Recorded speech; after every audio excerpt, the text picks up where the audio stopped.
은혜와 사랑이 풍성한 주님, 거룩하고 복된 주일 주님 앞에 예배드릴 수 있게 하심을 감사드립니다. 하나님의 은혜를 생각한데 온통 감사할 조건을 가지고 있으면서도 불평과 원망을 드러놓은 적이 얼마나 많은지 모릅니다. 우리의 어리석음을 고백합니다. 용서하여 주시옵소서. 이제 무더운 여름도 지나가고 아름답게 익어가는 이 가을 속에서 주님의 손길을 느끼며 열매 맺게 하신 하나님께 감사하며 많은 열매, 영적인 삶의 열매로 기쁘시게 하는 모습이 되게 하여 주시옵소서. 통영교회가 예수 그리스도와 소망이 넘치는 삶으로 살아가는 교회가 되기를 소원합니다. 결실의 계절을 통해 겸손하고 정직한 신앙과 시련과 시험 속에서도 순금과 같이 연단되는 믿음을 주옵소서. 무더운 속에서도 매주일마다 식당 봉사와 봉사팀과 봉사자들의 헌신을 기억하며 그들의 섬김이 주의 은혜와 기쁨을 더하게 하여 주시옵소서. 당위에서 말씀 전가하실 목사님 성령으로 붙들어 주셔서 은혜롭고 능력의 말씀이 되게 하여 주시옵소서. 감사합니다. 예수님 이름으로 기도드립니다. 아멘.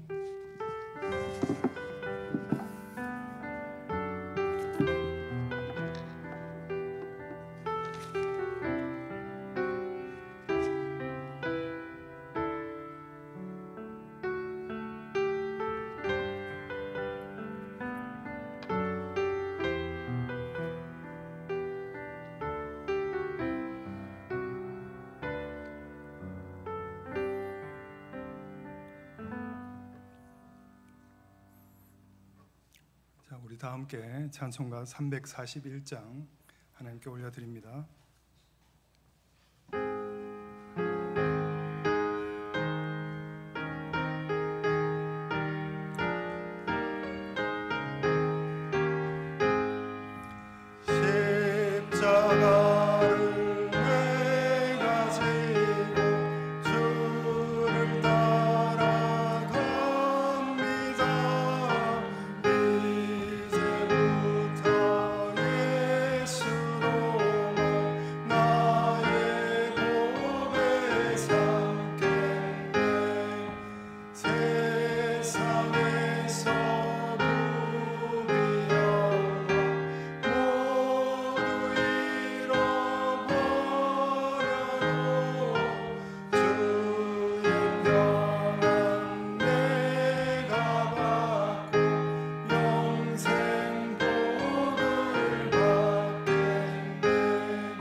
이 시간 우리에게 주시는 하나님의 말씀은 갈라디아서 1장 11절로 20절의 말씀입니다.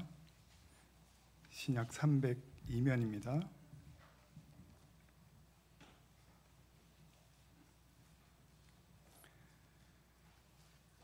함께 교독하도록 하겠습니다. 형제들아, 내가 너희에게 알게 하노니 내가 전한 복음은 사람의 뜻을 따라 된 것이 아니니라.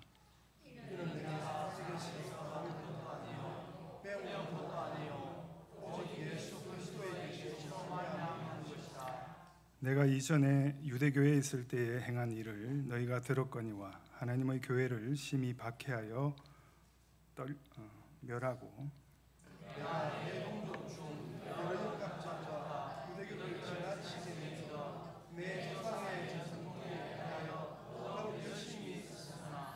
그러나 내 어머니의 태로부터 나를 택정하시고 그의 은혜로 나를 부르신 이가 그의 아들을 이방에 지나기 위하여 그를 내 속에 나타내 시기를 기뻐하셨을 때 내가 곧 그들과 거룩하게 하게 하고 또 나보다 먼저 사도된 자들을 만나려고 예루살렘으로 가지 아니하고 아라비아로 갔다가 다시 다메섹으로 돌아갔노라.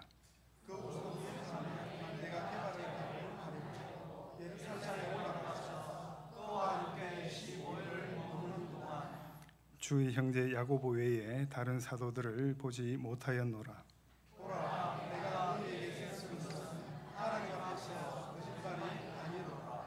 아멘.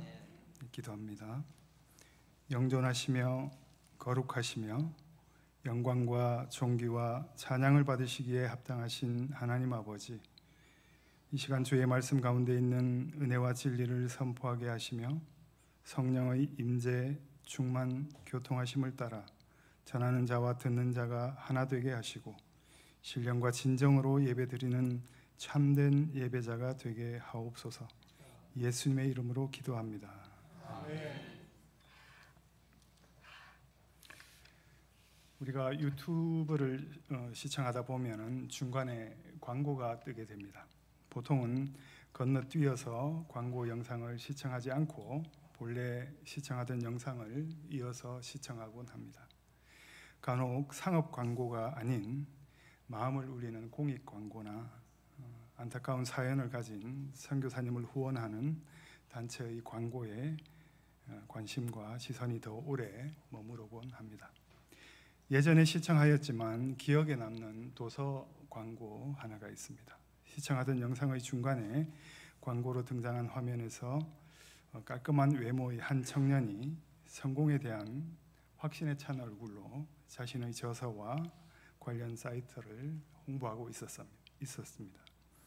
역행자라는 제목의 그 책은 자기 개발 분야 도서에서 50주 연속 베스트셀러 40만 부 이상이 팔린 논픽션 기준으로 2022년 가장 많이 팔린 책이라고 광고합니다. 그 역행자라는 책의 출판사 서평의 한 부분입니다. 95%의 인간은 타고난 유전자와 본성의 꼭두각시로 살아간다. 그래서 평생 평범함을 벗어나지 못하고 불행하게 산다. 본성에 따라 결정된 인생을 사는 자, 이들은 순리자이다. 그러나 5%의 인간은 다르다. 그들은 타고난 유전자와 본성을 역행해 경제적 자유와 행복을 쟁취한다. 이들이 바로 역행자이다. 이렇게 역행자와 그 반대 개념인 순리자의 개념을 정의하고 있습니다. 그러나 국어학적으로는 역행자의 반대말은 순행자, 곧 순리대로 행하는 자입니다. 기존의 가치 체계를 허무는 포스트 모던의 영향에 흠뻑 물든 현대 사조를 여지없이 드러내 보인 책이라고 생각합니다. 우리가 예수 그리스도를 믿고 구원받은 성도로서 이 세상 살아가면서 이 역행자와 순행자에 대한 자아 성찰이 지속적으로 필요할 것임은 자명합니다. 아침 이슬 같은 일신 우일신의 신선한 신앙을 유지하기 위하여 자기 신앙의 현 위치를 자각하는 삶, 신앙의 경주자로서 정주행과 역주행을 구별하여 역행자가 아닌 순행자로 사는 삶, 내가 죽고 예수로 사는 삶을 살아내기 위하여 늘 말씀과 기도를 통하여 은혜 누리시기를 소망합니다.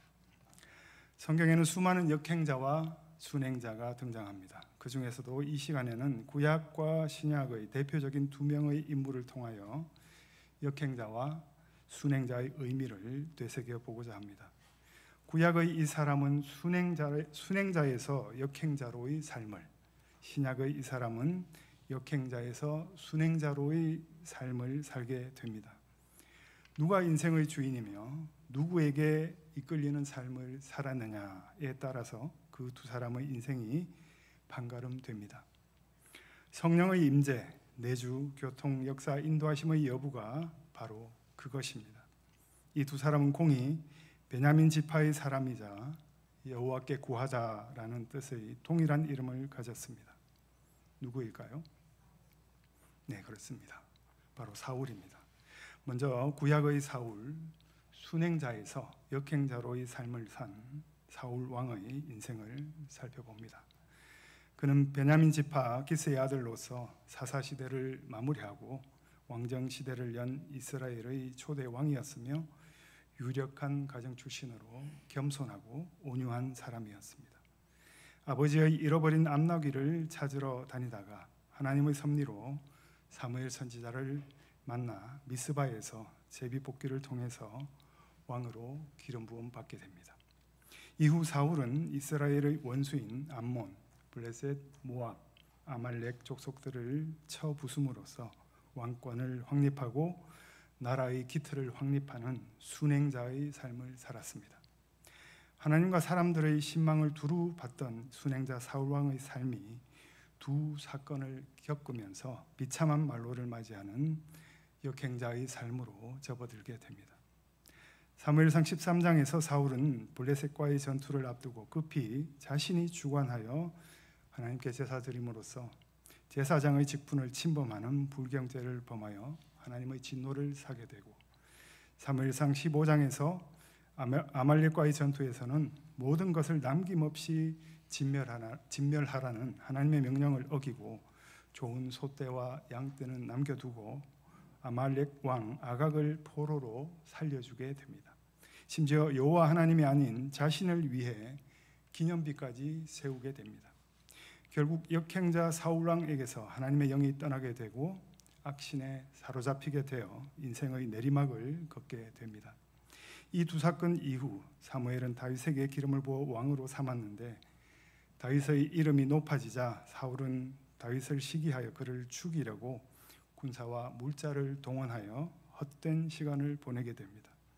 그러다가 마침내 블레셋과의 길보아 전투에서 중상을 입게 되자 스스로 자결하였고, 그의 시신은 블레셋 군사들에 의해서 목이 잘린 채 벳산 성벽에 걸렸으나 길랏 아베스 용사들이 시체를 거두어 화장하고 유골은 야베스에 있는 에셀 나무 아래에 장사되었다고 사무엘상 31장에 기록하고 있습니다.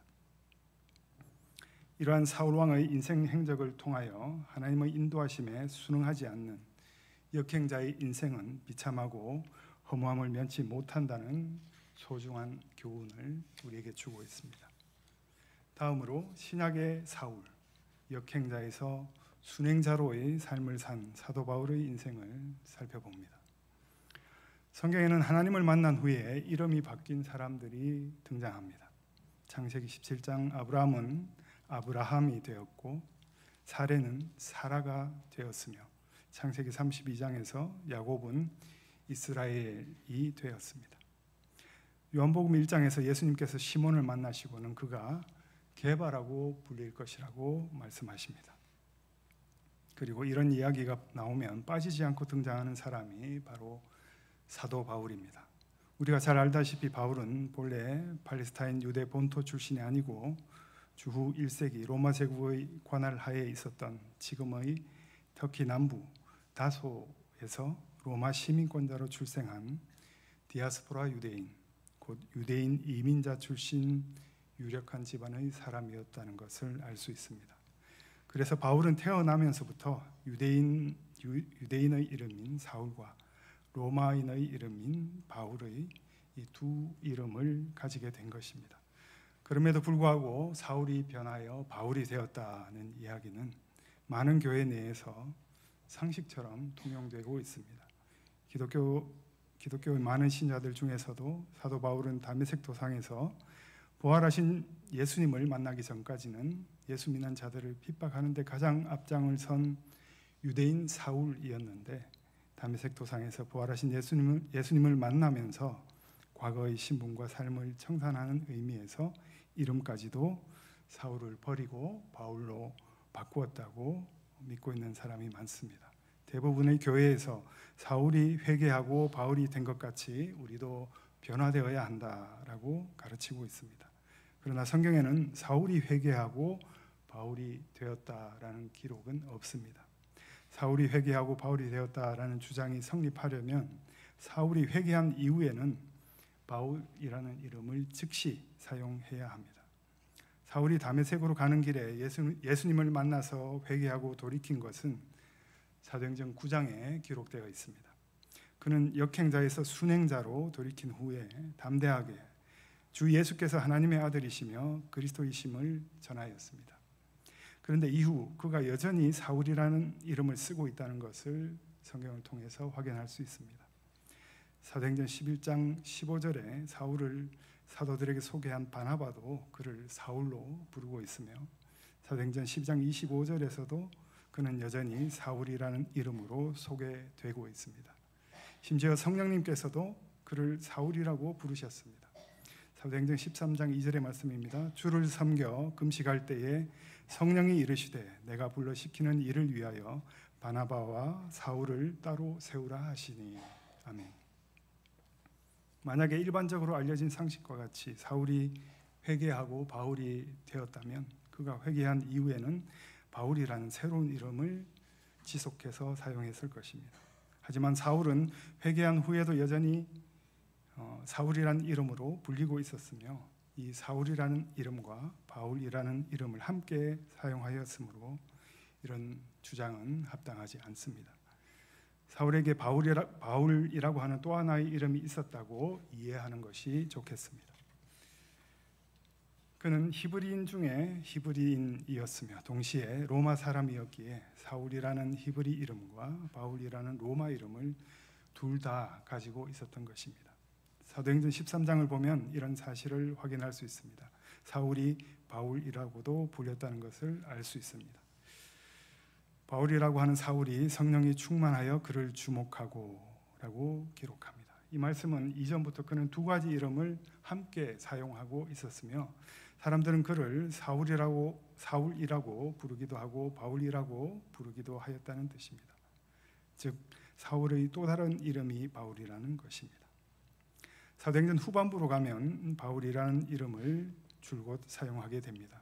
그렇다면 그는 언제부터 바울이라는 이름을 집중적으로 사용하기 시작했을까요? 그것은 그가 성령님에 의해 보내심을 받아 선교 여행을 떠난 후부터입니다. 그가 총독 서기오 바울 앞에서 하나님의 말씀을 전할 때 그의 이름은 바울이라고도 하는 사울로 소개되었습니다. 그리고 사도행전 13장 13절에는 사울이라는 이름 대신에 바울이라는 이름이 단독으로 사용되었습니다. 사도행전 13장에서 유대인들이 하나님의 말씀을 전하는 사울 일행을 핍박하고 대적하자 그는 그제부터 본격적으로 이방인 선교 사역에 나설 것을 선포하게 됩니다. 사도행전 13장 46절의 말씀입니다. 바울과 바나바가 담대히 말하여 이르되 하나님의 말씀을 마땅히 먼저 너희에게 전할 것이로되 너희가 그것을 버리고 영생을 얻기에 합당하지 않은 자로 자처하기로 우리가 이방인에게로 향하노라. 아멘. 그가 이방인의 사도가 되어 활동하는 데는 사울이라는 히브리 이름보다는 바울이라는 로마 이름을 사용하는 것이 훨씬 더 유용했을 것입니다. 사도행전에는 그 후에도 사울이라는 이름이 몇 번 나오긴 하지만 그것은 바울이 총독 앞에서 자기가 예수님을 믿게 된 것을 간증할 때 과거를 회상하면서 사용한 표현입니다. 그러므로 사울이 회개하여 바울이 된 것이 아니라 본래 그는 사울이라는 이름과 바울이라는 이름을 둘 다 갖고 있었는데 이방인 선교를 위하여 바울이라는 이름을 사용했다라고 이해하는 것이 옳을 것입니다. 사도 바울이 회심하기 전에 그리스도인들을 신성모독 죄인으로 몰아서 열심히 잡아들이며 득이양양한 역행자의 삶을 살 때 분명히 자신은 하나님의 뜻을 따르는 순행자의 삶이라 착각하며 살았을 것입니다. 아마도 다메섹 도상에서 하나님의 특별한 방법이 아니었으면 결코 회심하지 못했을 것이고 멸망과 사망의 길로 내달렸음이 분명합니다. 크고 놀라운 하나님의 은혜가 아닐 수 없습니다. 이 시간 본문인 갈라디아서는 사도 바울이 1차 선교 여행 때 복음을 전한 비시디아, 안디옥, 이고니온, 루스드라, 더베 등이 있는 갈라디아 지방의 신자들에게 보낸 편지글입니다. 율법에서 자유함을 얻고 믿음으로 구원받은 자는 어떻게 살아가야 할지 그 실천적인 면을 아주 소상하게 기록하고 있습니다. 갈라디아에서 바울은 이 지역에 있던 유대인들로부터 많은 고초를 겪었습니다.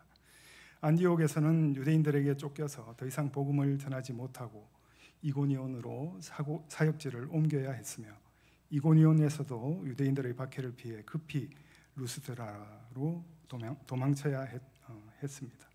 급기야 루스드라에서는 안디옥과 이고니온에서 끝까지 쫓아온 유대인들에 의해 돌에 맞아 성박해 버려지기까지 하였습니다. 그만큼 갈라디아 지방은 유대인들의 영향력이 강했고 갈라디아 지방의 교회들 역시 개종한 유대인들의 입김이 강했습니다. 이들은 그리스도를 믿어도 할례를 받고 율법을 준수하지 않으면 구원을 받지 못한다고 주장하였습니다. 하지만 율법이란 타락한 인간이 자신의 힘과 노력으로 결코 온전해질 수 없으며 따라서 그리스도를 믿는 믿음과 주님의 은총이 아니면 결코 구원받지 못한다는 사실을 깨우쳐주는 수단에 불과한 것입니다. 바울은 율법의 이런 기능을 일컬어 초등교사, 몽학선생이라 하였습니다. 따라서 모든 사람은 율법으로 구원을 받을 수 없으며 오직 예수 그리스도를 믿는 믿음으로 의롭게 되는 것이지만 율법으로부터의 자유가 곧 신앙의 방종과 도덕의 폐기를 의미하는 것은 아니라고 말합니다. 그래서 사도 바울은 자유로 육체의 기회를 삼지 말고 오직 사랑으로 서로 종노릇하라고 가르치고 있습니다. 구원받은 성도의 진정한 자유는 형제를 섬기고 사랑의 종이 됨으로써 완성되는 것임을 믿으시기 바랍니다. 본문을 통하여 사도 바울이 본격적인 사역을 시작하기 전에 역행자에서 순행자의 길로 들어선 결정적인 영적 사건이 두 번 있습니다. 우리 다 함께 본문 13절과 14절을 합독합니다. 내가 이전에 유대교에 있을 때에 행한 일을 너희가 들었거니와 하나님의 교회를 심히 박해하여 멸하고 내가 내 동족 중 여러 영갑자보다 유대교를 지나치게 믿어 내 조상의 전통에 대하여 더욱 열심히 있었으나 아멘. 사도 바울은 모세의 율법에 열심이었던 자로서 당대 최고 유대학자였던 가말리엘 문화에서 수학했습니다. 그는 매우 엄격하게 랍비 교육을 받은 철저한 바리새인이요 유대교를 신봉한 광적인 신자였다고 스스로 고백합니다. 당시 청년 사울의 유대교적 위상이 드러나는 구절이 있습니다. 사도행전 7장 58절입니다. 그들이 큰 소리를 지르며 귀를 막고 일제히 그에게 달려들어 성 밖으로 내치고 돌로 칠세 증인들이 옷을 벗어 사울이라 하는 청년의 발 앞에 두니라. 여기에 언급된 청년이라는 헬라어 단어는 네아니온이라는 단어입니다. 약 25세에서 40세 상간의 연령층을 나타냅니다. 그렇다면 당시 바울은 유대교 내에서 실력과 야망과 열심을 겸비한 30세 전후의 젊은 지도층 인사, 지금으로 말하자면 각 정당에 있는 청년위원장 정도의 전도 유망한 촉망받는 청년이었을 것입니다. 본문의 겉옷을 벗어서 증인의 발 앞에 두는 행위는 율법을 집행할 때 행하는 유대교의 전통입니다. 저는 이 장면을 예수님으로부터 시작된 복음의 릴레이에서 복음의 바통이 스데반에게서 사울에게로, 유대인에게서 이방인에게로 전해지는 이미지가 떠오릅니다. 하나님의 섭리와 경륜은 역행자 사울에서 순행자 바울로, 율법 전파의 선봉장에서 복음 전파의 선봉장으로 변화되어 예수 그리스도의 증인이 될 사도 바울을 부르신 예표가 되는 첫 번째 영적인 사건입니다. 우리 주님의 보혈로 시작해서 스데반, 바울을 비롯한 이름 모를 수많은 복음 전달자의 그 피 묻은 복음의 바통이 신앙의 경주자인 우리에게도 쥐어져 있습니다. 나는 무엇을 쥐고 뛰고 있으며 어디를 향하여 뛰고 있는지, 역행자인지 순행자인지 직시하며 날마다 말씀의 거울에 자신을 비춰보고 주의 긍휼과 자비를 구하는 우리가 되기를 바랍니다. 본문 15절로 20절 말씀 합독 하겠습니다. 그러나 내 어머니의 태로부터 나를 택정하시고 그의 은혜로 나를 부르시니가 그의 아들을 이방에 전하기 위하여 그를 내 속에 나타내시기를 기뻐하셨을 때에 내가 곧 혈육과 의논하지 아니하고 또 나보다 먼저 된 만나려고 예루살렘을 가지 아니하고 아라비아로 갔다가 다시 다메섹으로 돌아갔노라. 그 후 3년 만에 내가 게바를 방문하려고 예루살렘에 올라가서 그와 함께 15일을 머무는 동안 주의 형제 야고보 외에 다른 사도들을 보지 못하였노라. 보라, 내가 너희에게 쓰는 것은 하나님 앞에서 거짓말이 아니로다. 아멘. 사울은 예루살렘 교회를 핍박하는 데 그치지 않고 이방 디아스포라 성도들을 체포하기 위해서 대제사장의 공문을 받아 다메섹으로 가던 도중 정오의 밝은 대낮에 노상에서 부활하신 주님을 만나 회심하는 큰 은혜를 입게 됩니다. 사울은 밝은 빛으로 임하신 예수님 앞에서 일순간 시력을 잃고 이방인을 위한 사도로서의 사명을 부여받습니다. 다메섹 집가 거리에 유다의 집에서 주의 제자 아나니아를 만나 세례를 받고 성령의 충만함을 받아 시력을 회복하게 됩니다. 그리스도인들을 핍박하던 사울에게 가기를 주저하던 그 아나니아에게 주님께서 이렇게 말씀하십니다. 사도행전 9장 15절로 16절의 말씀입니다. 주께서 이르시되 가라, 이 사람은 내 이름을 이방인과 임금들과 이스라엘 자손들에게 전하기 위하여 택한 나의 그릇이라. 그가 내 이름을 위하여 얼마나 고난을 받아야 할 것을 내가 그에게 보이리라 하시니. 아멘. 사도 바울이 이후에 당할 고난을 그에게 보이신다고 하셨습니다. 보였다는 과거 완료형도 아니고 미래 완료형으로 말씀하셨습니다. 어떤 고난입니까? 고린도후서 11장 23절 27절의 말씀입니다.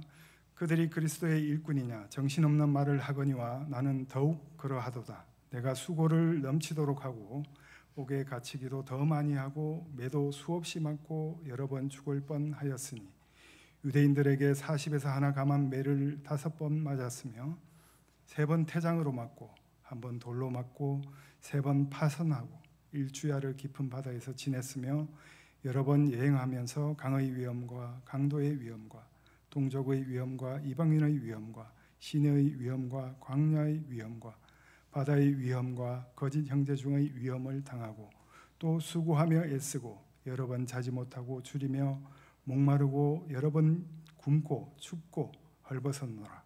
아멘. 곧 회복한 사울이 다메섹 각 회당에서 예수가 하나님의 아들이심을 전파하다가 유대인들의 핍박으로 그곳을 탈출하게 됩니다. 그 후 본문 17절에 기록된 대로 아라비아로 가서 3년 동안 신앙 훈련을 받게 됩니다.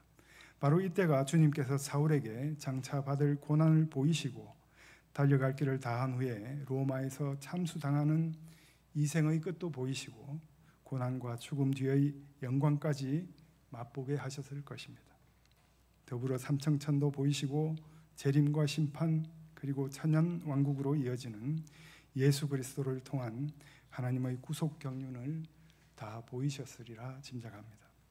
뿐만 아니라 이 시기에 신약 13권의 서신서를 쓰게 되는 기반이 된 그의 헬라적 지식과 유대적 지식을 복음으로 통합하고 논리적으로 정립하고 다듬는 신학적인 작업도 수행하였을 것입니다.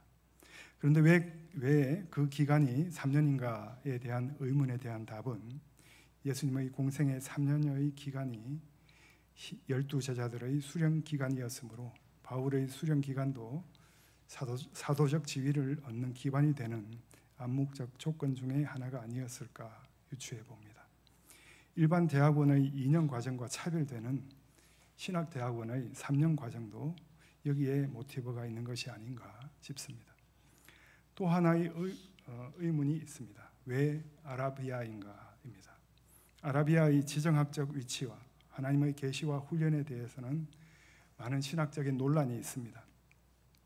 하나님께서 임재하시고 말씀하신 시내산, 곧 호렙산의 지정학적 위치는 이집트로 알려져 있고 성지 순례도 그곳으로 갑니다만 저는 미디안, 곧 서북부 아라비아에 있는 것으로 봅니다. 이를 뒷받침하는 많은 근거와 증거들이 있습니다. 시간상 생략하고 왜 아라비아를 훈련의 장소로 택하셨는지에 초점을 맞춰 보시길 바랍니다.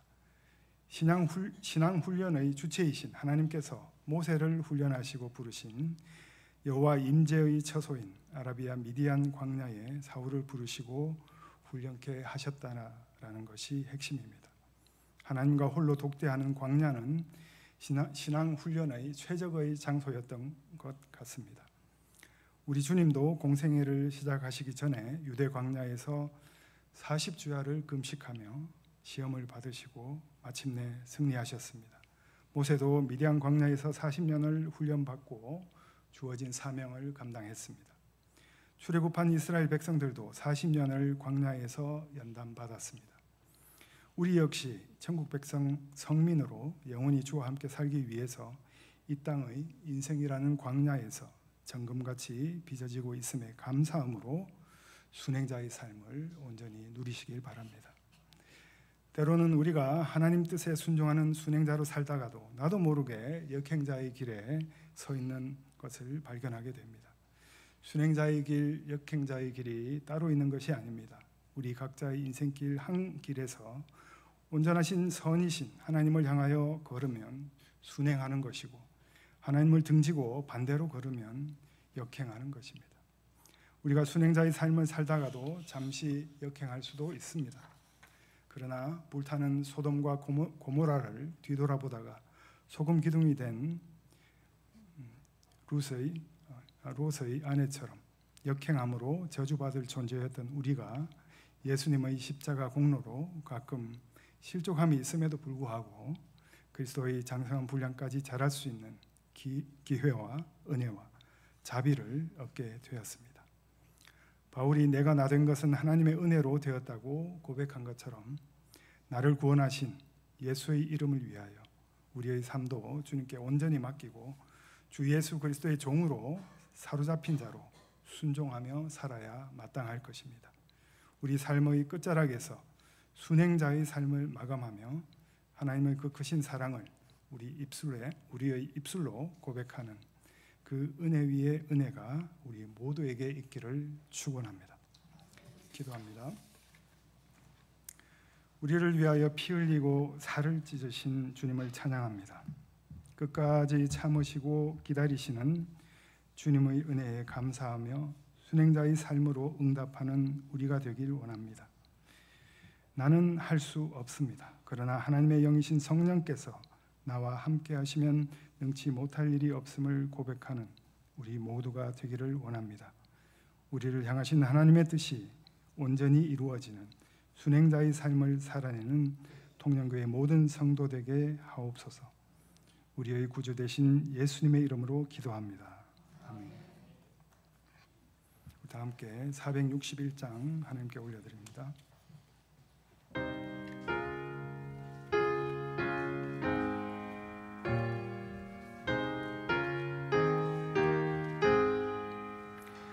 십자가를 질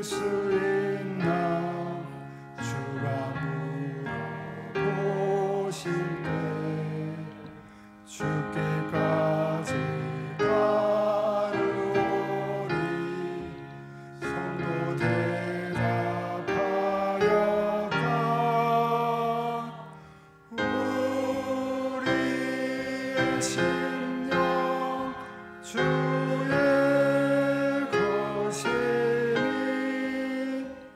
주님의 형상 만드소서. 주 인도 따라 살아갈 동안 사랑과 충성 늘 바치오리다. 너는 기억하고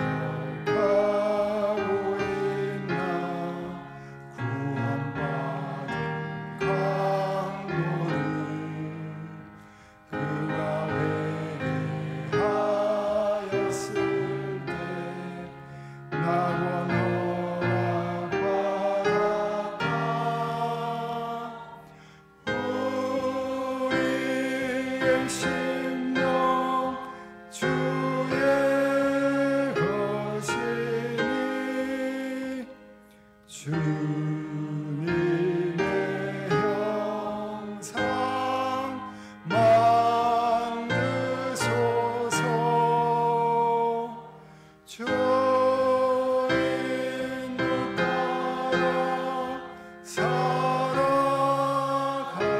동안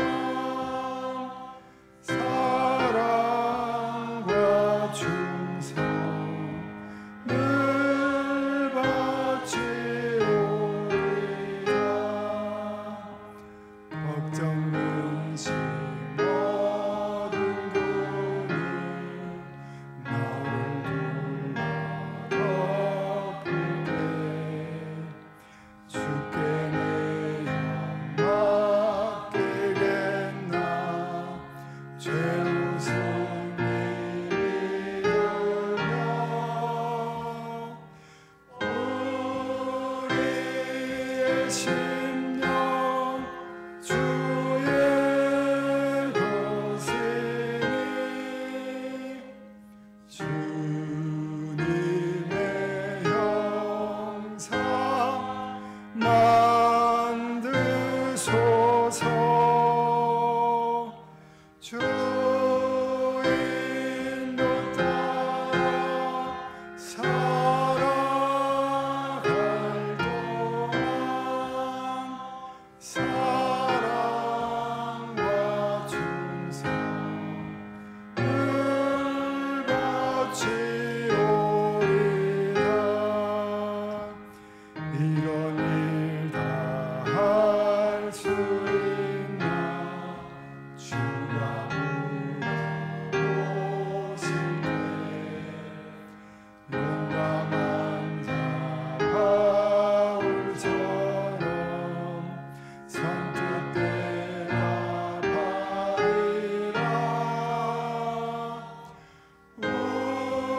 우리의 심령 주의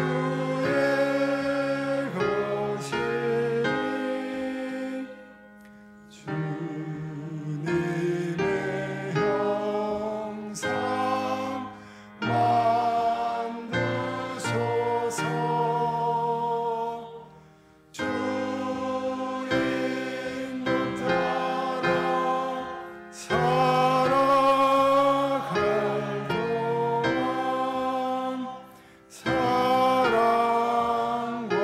충성 늘 바치오리다.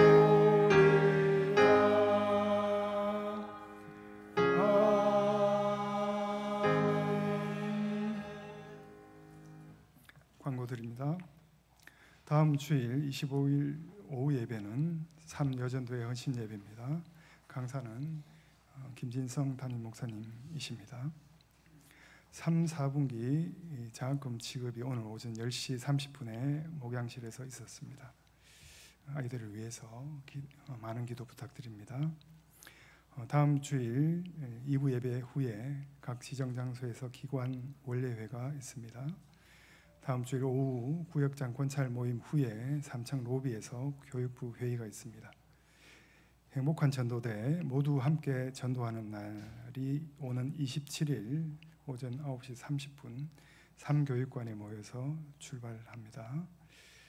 2025년 항존직 소양교육 및 피택자 교육 2차 과정이 9월 13일부터 10월 25일 6주간 매주 토요일 새벽기도 직후에 있습니다.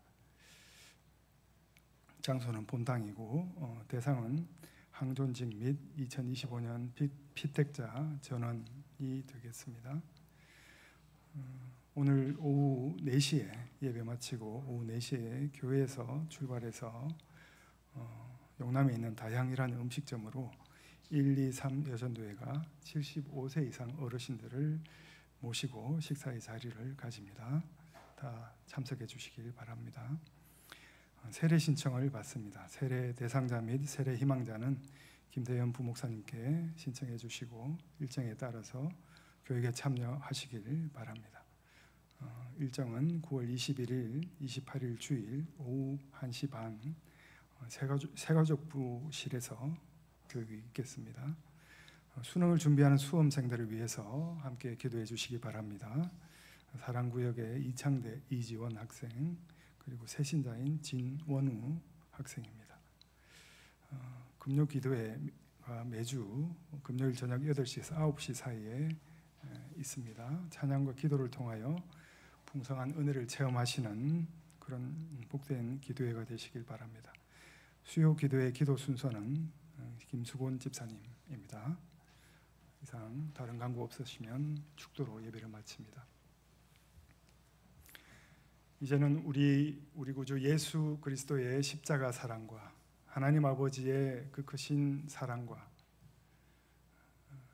성령 하나님의 임재 내주 교통 역사 인도하심이 순행자로 살기로 다짐하는 통영교회 모든 권속들 위에 이제로부터 영원토록 함께 하시기를 축원하옵나이다. 아멘.